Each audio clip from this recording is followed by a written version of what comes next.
Assalamualaikum warahmatullahi wabarakatuh.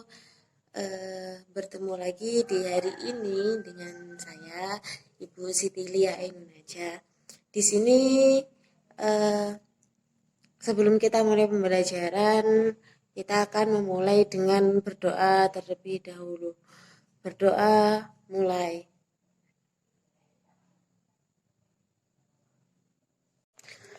Baik, sekarang kemarin kita sudah membahas tentang adab sholat dan adab zikir. Sekarang kita akan membahas tentang contoh dari bacaan zikir itu sendiri. Zikir akan menguatkan seorang muslim dalam ibadah sehingga hati seorang muslim itu akan menjadi terasa tenang, kemudian mudah untuk mendapatkan pertolongan Allah. Nah, zikir sendiri itu dibaca setelah sholat dan di antara zikir yang harus kita amalkan. Nah, seperti apa kan biasa setelah sholat kita membaca apa itu subhanallah, terus kemudian apa subhanallah, kemudian istighfar, kemudian Allahu Akbar, seperti itu. Takbir, bacaan takbir, nah seperti itu. Nah itu harus kita amalkan sehari-hari. Nah jadi setelah selesai sholat, setelah selesai berjamaah, kita tidak boleh langsung pulang, kita harus mengikuti zikir itu sendiri. eh, Apa itu, kita harus hendaknya kita apa itu merajinkan diri kita untuk istighfar dan melafalkan bacaan zikir lainnya di dalam sholat tersebut. Kemudian berikut Ibu akan menjelaskan, akan membacakan tentang bacaan zikir sederhana yang dibaca setelah sholat. Yang pertama yaitu eh, bacaan istighfar, di mana bacaannya itu istighfarnya 3 kali. Bismillahirrahmanirrahim. Astaghfirullah, astaghfirullah, astaghfirullah. Allahumma anta salam wa minka salam, tabarak taro ya dzal jalali wal ikram. Nah, ini dibaca setelah selesai sholat. Jadi waktu selesai salam. Jadi waktu setelah selesai salam kita membaca ini istighfar, di mana yang artinya itu aku meminta ampun kepada Allah, kemudian baca ya Allah engkau pemberi keselamatan dan darimu keselamatan maha suci engkau, wahai Tuhan yang pemilik keagungan dan kemuliaan.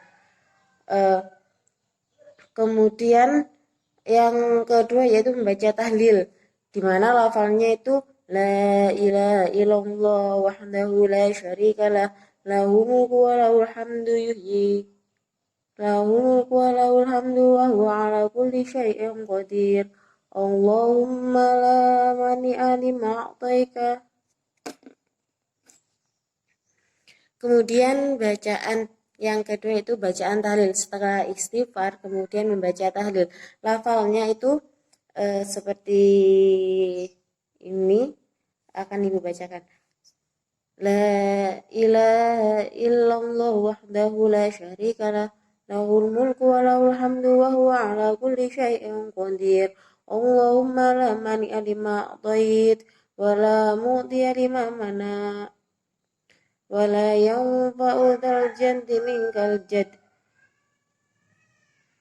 Nah, itu bacaan setelah istighfar kemudian tahlil tersebut. Nah, biasanya apa ya? Biasanya ada yang bermacam-macam. Ada yang tidak seperti di LKS ini. Biasanya kan ada yang la ilaha illallah wahdahu la syarikalah lahul mulku wa lahul hamdu yuhyi wa yumiitu wa huwa ala kulli syai'in qadir. Nah, seperti itu juga bisa, tergantung di daerah kalian itu memakai yang seperti apa bacaan tahlilnya tersebut. Kemudian kalimat tahlil ini adalah kalimat yang dapat menghalangi dari api neraka. Kalimat tahlil ini juga dapat menjadi benteng dari siksa Allah, memberikan kenikmatan di alam kubur, serta eh, cahaya gelapnya dari alam kubur dan mendatangkan rahmat Allah Subhanahu wa taala. Jadi kalimat tahlil ini bisa apa itu menjadi eh, penghalang kita dari api neraka. Kalau misalnya kita rajin membaca tahlil ini akan terhindar eh, dari api neraka, kemudian menjadi benteng kita dari siksa Allah Subhanahu wa taala. Kemudian eh, baca tahlil ini juga dapat memberikan kenikmatan di alam kubur di mana eh, menjadi cahaya gelapnya alam kubur sendiri dan mendatangkan rahmat Allah Subhanahu wa taala. Kemudian yang ketiga yaitu membaca sholawat, dimana bacaannya itu Allahumma sholli ala Sayyidina Muhammad, yang artinya itu ya Allah limpahkanlah sholawat kepada Nabi Muhammad Shallallahu Alaihi Wasallam. Bersolawat kepada Rasulullah itu mempunyai banyak keutamaan, banyak ke banyak fadilahnya. Di antaranya itu eh, barang siapa yang bersolawat kepada Nabi satu kali, kemudian eh, maka Allah Subhanahu wa taala akan bersolawat kepadanya sebanyak 10 kali dan menghapuskan 10 keburukan. Nah, jadi kalau kita sering bersolawat, maka Allah akan bersolawat kepada kita. Maka Allah akan menghapuskan 10 keburukan yang kita buat. Nah, jadi sebagai imbalannya kita sholawat itu Allah menghapuskan keburukan kita, seperti itu. Kemudian selanjutnya, tadi kan kita sudah membaca tentang contoh bacaan zikir, di mana tadi kita sudah membahas 3, yaitu bacaan istighfar, bacaan tahlil, dan juga bacaan sholawat. Nah, sekarang kita akan membahas tentang fadilahnya sholat dan zikir. Fadilah itu sama dengan keutamaan atau manfaat dari sholat dan zikir itu sendiri. Nah, apa itu sholat dan zikir kan merupakan ibadah yang paling penting bagi umat Islam, di mana keduanya itu dapat memberikan manfaat yang besar bagi kita semua, bagi orang Muslim yang melaksanakannya. Nah, berikut Ibu akan menjelaskan tentang fadilah sholat dan zikir. Yang pertama, Ibu akan membahas tentang fadilah sholat. Fadilah sholat yang pertama itu mendidik budaya hidup bersih. Mendidik budaya hidup bersih. Nah, dimana kan kita sebelum sholat kita harus membiasakan diri untuk membersihkan badan, itu memakai pakaian yang rapi dan memakai wangi-wangian serta pakaiannya itu menutup aurat. Nah, seperti itu. Dengan kebiasaan seperti itu, nah itu mendidik kita untuk menjaga atau melakukan budaya hidup bersih. Kemudian yang kedua yaitu mencegah perbuatan keji dan mungkar, di mana apa itu kita ada, kalau kita fadilah dari sholat ini mencegah perbuatan keji dan mungkar. Nah, kalau kita sudah sering melakukan sholat, melaksanakan sholat, kita akan terhindar, kita akan tercegah dari perbuatan keji dan mungkar. Kok bisa, Bu? Bisa karena apa itu? Kalau kita mau melakukan kesalahan, itu akan teringat kepada Allah Subhanahu wa taala. Misalnya kita mau mencuri atau mengambil barang orang. Nah, itu kita tidak jadi karena kita kan sudah terbiasa mengikuti sholat, melaksanakan sholat. Jadi kita akan ingat kepada Allah Subhanahu wa taala dan mengingat bahwa itu adalah perbuatan yang tidak baik dan tidak benar dan tidak boleh dilakukan. Nah, kemudian yang ketiga itu meningkatkan ketakwaan kepada Allah Subhanahu wa taala. Nah, di mana ketika kita sudah rajin melaksanakan sholat 5 waktu atau sholat sunnah mengerjakan sunnah lainnya. Nah, kita akan apa ya, meningkatkan ketakwaan itu, kita akan tidak akan berani untuk melakukan hal-hal yang buruk, yang hal yang tidak bermanfaat bagi kita semua. Nah, seperti itu. Kemudian menumbuhkan sikap disiplin. Kan sholat 5 waktu itu mempunyai waktu-waktu yang sudah ditentukan. Nah, eh, itu misalnya duhur itu apa itu di pas waktu di atas kepala kita ya, gambarannya itu matahari sudah di atas kita. Nah, itu kita harus menyegerakan sholat, misalnya adzan, kita dengar suara adzan. Nah, itu kita harus harus segera melaksanakan sholat itu sendiri dengan berjamaah ataupun juga sendirian. Tapi lebih baik melaksanakan sholat itu dengan berjamaah karena dapat mendapat pahala 27 derajat begitu. Yang kelima yaitu menumbuhkan ketenangan hati. Eh, Setelah kita melaksanakan sholat, nah hati kita itu merasa tenang karena kita sudah melaksanakan sholat, tidak terburu-buru. Kalau misalnya kita melaksanakan sholat itu pada akhir-akhir mau mengerjakan nanti-nanti, nah itu akan menjadi tidak tenang juga. Kita akan juga terasa terburu-buru seperti itu. Yang kedua yaitu Ibu akan membahas tentang fadilah zikir. Yang pertama yaitu zikir adalah amalan yang dicintai Allah Subhanahu wa taala. Maka orang yang ahli zikir pun juga akan dicintai Allah Subhanahu wa taala. Nah, kalau kita rajin berzikir yang seperti yang tadi itu contoh berzikir, maka Allah juga akan cinta kepada Allah akan juga mencintai hambanya yang rajin berzikir. Di mana orang yang rajin berzikir itu, maka doa-doa kita, kemauan kita, insya Allah akan terkabul oleh Allah Subhanahu Wa Taala. Kemudian yang kedua yaitu zikir akan menolak gangguan syaitan dan menghancurkannya. Eh, Kalau kita syaitan itu kan banyak tidak menyukai bacaan-bacaan seperti itu.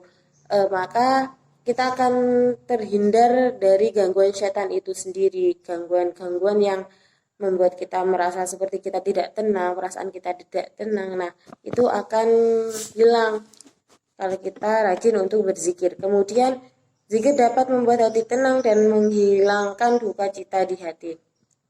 Nah, zikir kan sebagai tanda cinta kepada Allah Subhanahu wa taala, dimana kalau kita juga sering berzikir, hati kita akan menjadi tenang. Seperti permasalahan yang kita miliki itu akan menjadi hilang kalau misalnya kita sering-sering berzikir. Kemudian zikir akan menumbuhkan kedekatan kepada Allah Subhanahu wa taala. Seperti yang Ibu jelaskan tadi, zikir ketika kita rajin berzikir setiap waktu, setiap saat kepada Allah Subhanahu wa taala tanpa ada niat apapun, kita harus memiliki niat yang ikhlas untuk melaksanakan zikir ini, di mana zikir itu akan mendekatkan kita kepada Allah Subhanahu wa taala. Kemudian yang kelima yaitu orang yang ahli zikir diliputi malaikat, kemudian mendapatkan rahmat serta mendapatkan kedamaian dan kebanggaan Allah Subhanahu wa taala di hadapan malaikat itu sendiri. Jadi kita kalau sudah senang berzikir maka akan mendapatkan rahmat, mendapatkan kedamaian dan kebanggaan Allah Subhanahu wa taala di hadapan para malaikat. Kemudian yang keenam yaitu zikir adalah cahaya bagi ahli zikir baik di dunia, alam kubur maupun akhirat kelak. Kemudian yang ketujuh yaitu zikir membawa seseorang untuk mendapatkan keberuntungan berupa surga. Nah, kalau kita sudah rajin berzikir, insya Allah apa itu kita akan mendapatkan surga. Tapi kita dikembalikan tadi, kita harus dengan niat yang ikhlas dalam berzikir tersebut, dengan niat untuk mendapatkan ridho Allah Subhanahu wa taala.